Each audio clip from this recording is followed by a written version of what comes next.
With Nick Saban retired, Kirby Smart is unquestionably the preeminent coach in college football. That's from ESPN. Must be true, right? I don't mean that bad. That sounds bad. That is definitely true. Here's the point of here's my question though. Why did it take so long to get there? As an acknowledgement. In my opinion, Kirby's been the best coach in college football. Now I'm going to get to what the word coach means for a while now. Okay. What does coach mean? Coach encapsulates more than just scheming on the field. Kirby was outcoached by Nick Saban, I would say pretty consistently in the time. And I would say there's absolutely no shame in that, okay? So in terms of being coached or outcoached, that's part of coaching. When I say the term coach, I really actually mean program runner. So what is a program runner? A program runner is a person who runs a program.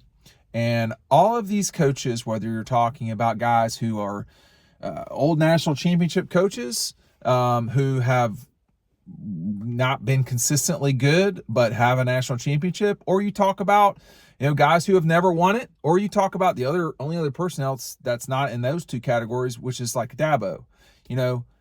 Right now, to me, there's no one that is the best program runner in college football. The caveat here, though, is what I'm about to say. We get too fixated on if someone wins the national championship or not in that moment. Okay, Jim Harbaugh was never the program runner that Kirby Smart was. And I guarantee you, if there were lists out there right now, somebody would be dumb enough to put Jim Harbaugh at 1. Now, maybe they would do that because of X, Y, or Z, but usually it's for attention. They want to be too smart and all these things. And maybe that's why they never would put Kirby over Nick. But I have to tell you, after these last 3 seasons, I don't really know how, even though Nick 2-1 advantage in those 3 seasons, I don't really know how you could say that Nick was a better overall coach than Kirby, because he wasn't, as hard as that is for me to say. He just was not. Now, was he the best coach of all time? Was he a better game day coach than Kirby? To me, in head-to-heads, no question. In head-to-head, which one was a better coach those days? Nick Saban. I mean, frankly, not really close, okay? You look at the game in 21 in Atlanta. You look at the game in 23 in Atlanta. You look at the 18 national championship, although I don't think that, Nick outcoached him because he went to Tua. If you want to call that out coaching, okay, I don't know. That's tough to really pin on coaching. As it relates to, he outcoached him because he put another player in there. Go back and look at Tua's stats. He did not exactly burn Georgia up in that. He never burned Georgia up. That's just the thing. So, in 18, Alabama had the better team. In 2020, I almost say 2002 every time when I say 2020. So, they had the better team probably for sure 2 of those times. Georgia's had the better team, I would say for sure, in 23 and 21, and they lost 2 of those games. So, not getting buckled down on Nick and Kirby, though, because that's over.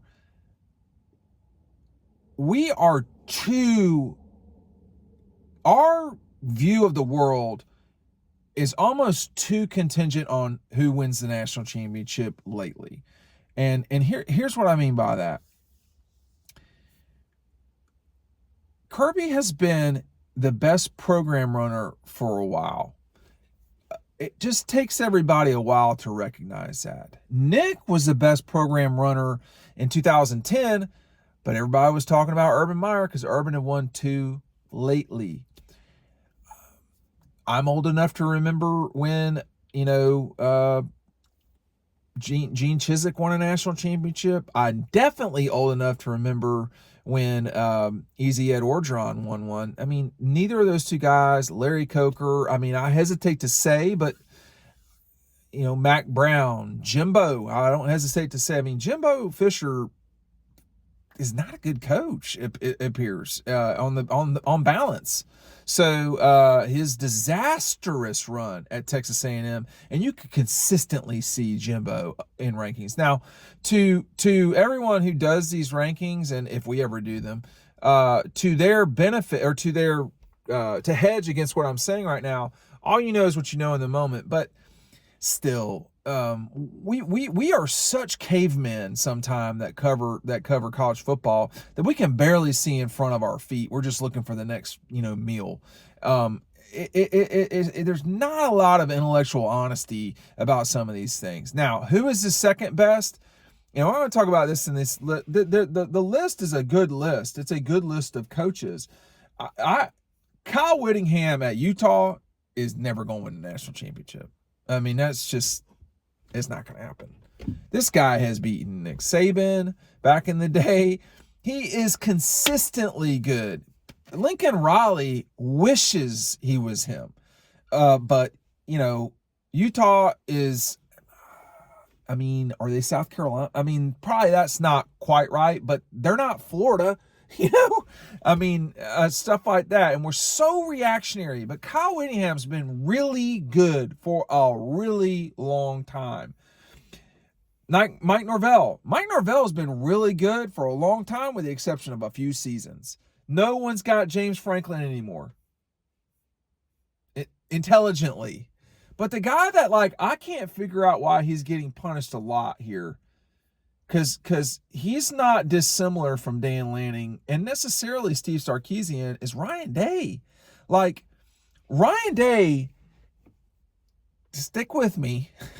I'm going to defend him because I think it's getting out of hand. At some point, you got to win the national championship. So I'm kind of contradicting myself, but apparently that's all we do these days. At some point, you do have to win the national championship. But that you haven't doesn't mean you will. Or it doesn't mean that you will. It doesn't mean that you won't.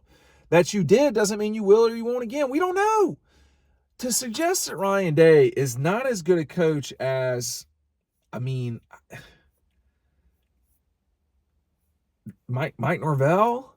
He's not better than Dan Lanning? In all due respect. Ryan Day has lost 8 games in his life as a head coach. Lance Leipold has lost 54. Lane has lost 49. Steve Sarkisian has lost 49. Dan Lanning has lost 5 in 2 years. Mike Norvell, 33 losses. Dabo's lost 43. Kyle Whittingham's lost 79 games. Kirby has lost 16. Kalen DeBoer's got more losses than Ryan Day. What is the actual characteristic of what is supposed to be a really good coach? Now, part of this is I'm fitting into the mold here of guy who just rants about lists that other people do. I get it. But as I said in one of these videos, you can smell May right around the corner because there's absolutely not much to talk about these days. That's when these lists come out and, people start being whack jobs. Thank God they do not have James Franklin on here like he's good because he's not. Okay. Ryan Day has won a pile of football games in a conference that's pretty good. It's not the SEC. No, it's not. And, it's what it is. And I do not think Ryan Day is at all end all be all, but he's done exactly what Steve Sarkisian's done. Actually, he's done more than that. Okay. He's gotten the college football playoff and lost. He's played in the national championship game and lost. I don't think Sarkisian's done that as a head coach, but my point is that there's got to be some intellectual honesty here. And that could have been the case with Kirby a while ago, but everyone has been so dead set that Nick and only Nick could be number one that we, forget to pay attention to what's right in front of us. Right now, there's going to be a lot of people in this offseason that talk about Kalen DeBoer. Why is Ryan Day dropping? Why is James Franklin dropping? Part of it's because they got their ass whipped, particularly James Franklin in their bowl game. James Franklin's star has been fading for a while. You know, and I think people at Penn State are picking up on it, but there's always this, you know, Stockholm syndrome, and like, it happens. If Kirby doesn't win it, you know, in the next 3 years, people will, I guarantee you the questions will be, what's wrong with Kirby Smart? He can call Dabo and ask about that. The difference, though, right now is that it doesn't look like Kirby's fading, and it definitely looks like Dabo is. Dabo Swinney, there's the reason why rankings never work well is because, sorry, very important text message. The reason why rankings never work well is you cannot nuance when you rank someone in front of someone else. No matter how much explanation you have in it, you cannot say, well, what I meant by this was this. That, you know, people don't find that acceptable. So, you know, whatever. But Dabo's situation is he's not changing with the times. That he's kind of a hypocrite. I mean, a lot of these coaches are hypocrites. He might be the king of the hypocrites, but we can't get our feelings hurt about that. It's just what it is. So, you know, that said, do you remember Clemson 15 years ago? Because I do, because I have Clemson in-laws. And not only were they, I mean, I think trash is a harsh way of putting it. I think not mattering in any discussion at all, like being a tier above NC State and getting owned by everybody else in the ACC, that's what Clemson was. And that's where he elevated them to winning 2 national championships. Now, you don't want to be a roller coaster and you just go down. But if you are the modern day equivalent of, I don't want to be harsh, if you are, you know, if you are Auburn and you win 2 national championships in a 3-year period, that's never going to be bad. And Clemson is something like Auburn. Auburn's probably been in the history of time. Well, I don't know. Auburn's probably been more consistent than Clemson, but they both have had their moments where they're just not good. You can't say that about Georgia. When were they bad? When Kirby was there? Like when they went 10-2 and number 10 in the country in 97, or 98 when they were 9-3, or 92 when they were 10-2, or, you know, I mean, like the bad times at Georgia do not compare to the bad times at Florida right now, at Clemson. I was at the Clemson South Carolina game where one team was 2-8 and the other was 0-10. It was bad. Okay. The bad times at Georgia Tech, the bad times at Alabama were bad. Bad. The bad times at LSU, the 90s, bad. The bad times at Texas, the 90s, bad. Like, there's bad. Georgia's not seen bad in like bad for an extended period of time. They've not seen that for decades, man. You want to go back to 09 and 10? They finished number 10 in the country in 08. They won the East in 11. They had 2 bad years. That's it. And, you know, so what Kirby's done is take what was really good and put it to wow. Nick took what was, I mean, honestly, it wasn't really good. It was fine. And he went to whoa. That's what good coaches, great coaches can do. Can Kalen DeBoer do that? He did a great job at UW. And a lot of coaching, back to Dabo, a lot of coaching is, are you the right fit for the place that you're at? Okay. Dabo would not work at some places. Dabo would not work at a lot of places. I think he would work at Auburn. I think he'd work at Clemson, Auburn, and Texas A&M. Places like that where you can be the little brother, or you can be aggrieved all the time, and like that's Oklahoma State, you know, stuff, places like that. And he's at the perfect spot. So I wouldn't, you know, Kirby probably could work at a lot of places. Nick would work at a lot of places. With Steve Sarkisian, he didn't work at a lot of places. He did not work at SC. Maybe that's an SC problem.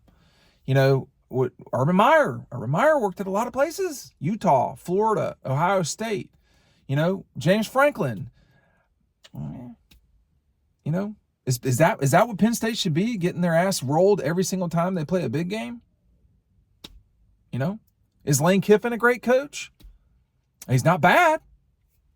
He's not bad, but he has issues too.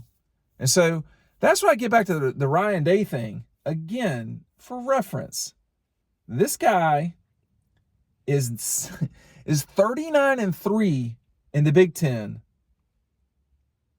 56-8 overall. That is amazing accomplishment. He's just not won the national championship. Where would Georgia be right now had they not won the national championship in 21 and 22? What do you think the perspective would be on Kirby? It wouldn't be as good. We know that. But we are so quick. We are ready to pounce at any moment. We are. We're ready to anoint and we're ready to pounce. It's way more gray than that. And we just, that's why I'm going on and on here, man. It's like, I'll tell you right now, there's a lot of different things that can happen with Kirby Smart at Georgia. He completely could lose all of this. That is a possibility that is not 0%. It is also very low, in my opinion. He could also go on to be the greatest coach in college football history.